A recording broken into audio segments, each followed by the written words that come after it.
What's going on, scholars? We're going to move on now to our example number 2. And you're going to want to bust out your graphing calculator like it's cool, because we're about to show you how can you evaluate logarithms using your calculator.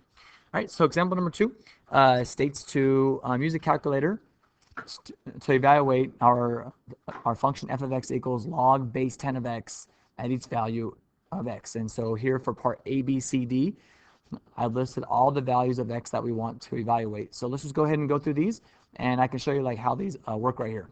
Okay, so what happens if you replace excuse me, x with 10? So that means we would have log base 10 of 10. So all I'm doing right now is I'm just replacing x right here with 10. Okay, so how do you do this in your calculator? All right, so if you look on your calculator, on the left-hand side, you have a log button, and yours should look something just like that there. So press the log button, okay? And remember what I said in the first video. What number is right here, even though we don't see it? Yes, that's right, little Billy. Yes, you're right. It's 10, right? There's always a 10 right here. If you don't ever see a number, and actually our calculators are programmed to have base 10. So this problem already has a base 10. So, and actually, you know, for this entire problem that we're going to do here is going to be base 10. We'll talk more later on what happens if it's a different base. Okay, but so this log base 10 has base 10 right now. Okay, now all we got to do is just put in that 10 and then press enter.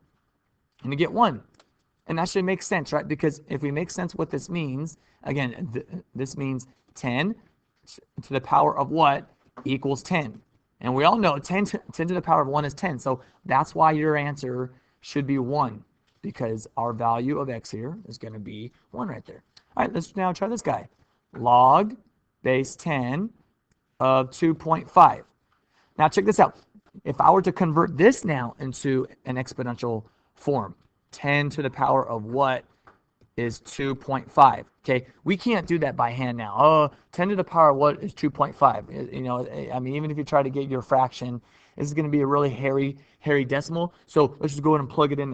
So we're going to do log of base 10 of 2.5, and there you have it. It's going to be this crazy decimal. When we do this, let's just go ahead and round to 3 significant figures here. So our answer that we would say then is we would just say it's 0.39, and then see how this fourth number is a 9. So now we're doing rounding from middle school. So we're going to round this to an 8. Okay, and it's not, I mean, like, you don't want to go like 1 decimal place and say like it's 0.4. You just want to go 3 decimal places. Seems reasonable. Okay, now look at C. C is pretty interesting. And so log base 10 of -2. And I don't know if you can realize this right now, though, but look at this. If I write this in exponential form, 10 to the power of what is -2? Does anybody see what's wrong with this right now? Anybody? Anybody out there? I can't hear anybody. Anybody see anything wrong with this? Well, hopefully see it. Well, let's go and plug it in and see what happens here. Log base 10 of -2. Let's see what happens. Non-real answer? What? What the heck does that mean? Well, I mean, look here. How can you take base 10 and then raise it to some number and then get a negative number? It's not possible, right?